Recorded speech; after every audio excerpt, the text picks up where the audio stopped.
included in the two-year college tuition program? So I'll take the last one. That was something that was put together by some people in the city and the mayor, and so I think it's a great idea. I mean, I would love for it to come downriver, but you really kind of have that driver in the city to help bring that forward. I think it's been something that lots of us have been thinking about. How do we make sure that we can get people into at least a 2-year kind of a program, if that's what is appropriate, if that's what's going to help them go forward. So, I think that's it's a great idea, and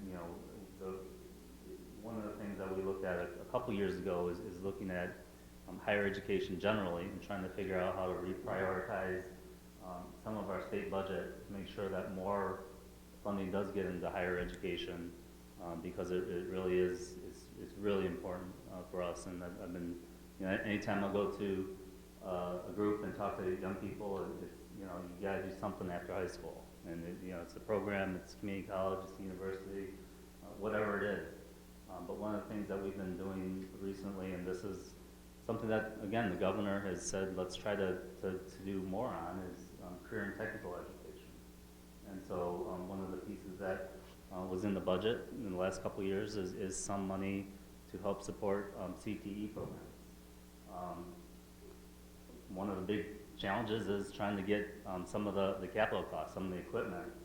You want the latest and greatest, at least something that's decent in your program, so that young people, get into the program and they learn something and they can actually use it in the next step. And so that's something that we've certainly been working on. It's interesting with career and tech, and we've been talking about trying to share services and work together. And one of the great things about this area, because of how we're situated and some of the sizes of our communities, we've been doing lots of this stuff for a long, long time. So I was at Downriver Career and Technical Consortium. It's a group of multiple school districts in the area. They got together 50 years ago. Not 5 years ago, 50 years ago, working together, figuring out how to share programs so that young people could get a variety of different programs and skills and knowledge and all those things that they need. So I think really it's just, not looking at it just as a 4-year college, as some of us were talking about earlier, but really looking at how can we support students in a broad array of places. And one of those things is CTE and skilled trades and some of those things where if you get through a program, you're going to get a job. I mean, there's that kind of workforce opportunities for young people. So look for the programs in those areas of need, and if you get through it, you're going to get a job, and that's going to help our communities as well.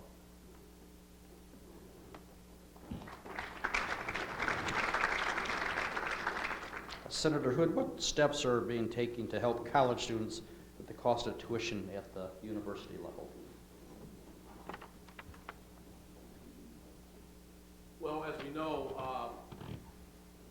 college students now are coming out with astronomical amounts of debt coming out of college now. And over the past couple of years in the higher education budget, there have been increases put in for funding for community colleges and universities.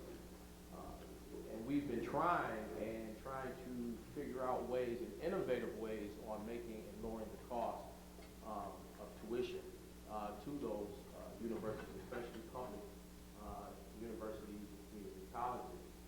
But we've been trying to make that happen, of course, with all the budget woes that we have here in the state of Michigan, trying to make it so that we can promote and keep our students here in Michigan, because nobody wants to get on a plane to fly somewhere to have to go visit their kids all around the country, even though there's some great, and we have great universities around the country, but we like to keep it here locally here in our area, and so they can get a good education here. So we've been trying as a legislature to keep the higher education harmless, even though over the past, prior to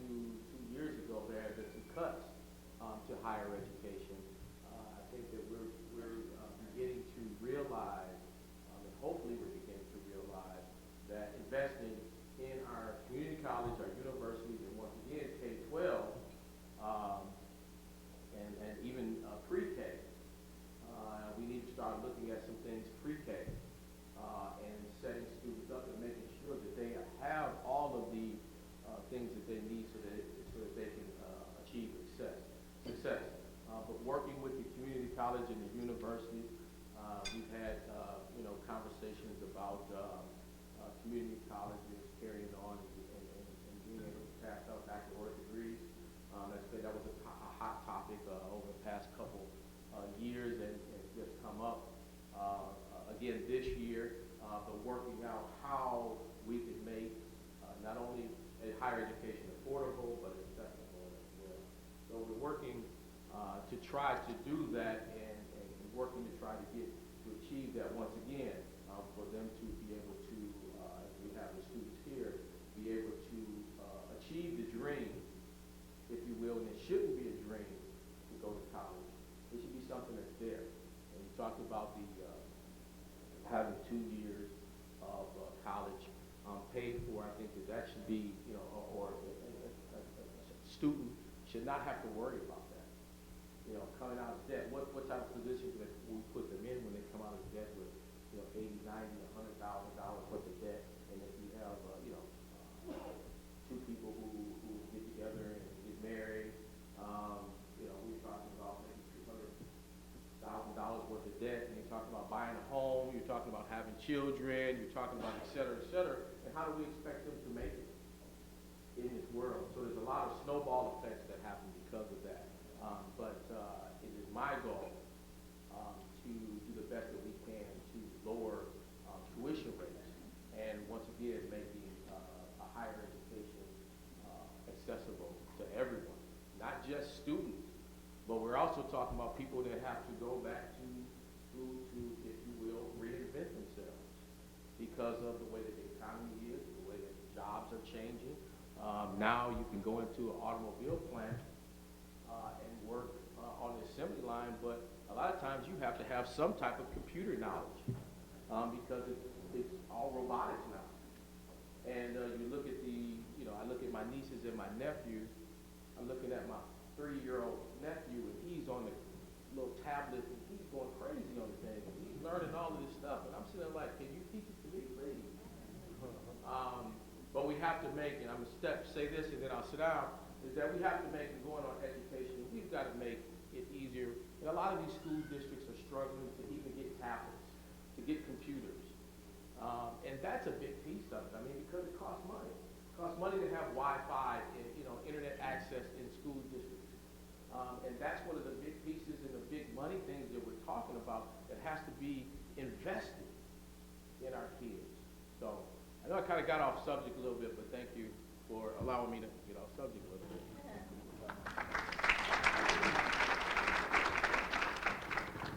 That's all the time we have for today, and I'd like to thank all of our senators today, Hopgood, Hood, and Young.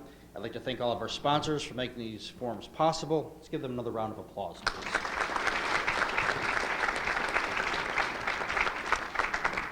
So please stand and join me in the Pledge of Allegiance, and we'll conclude.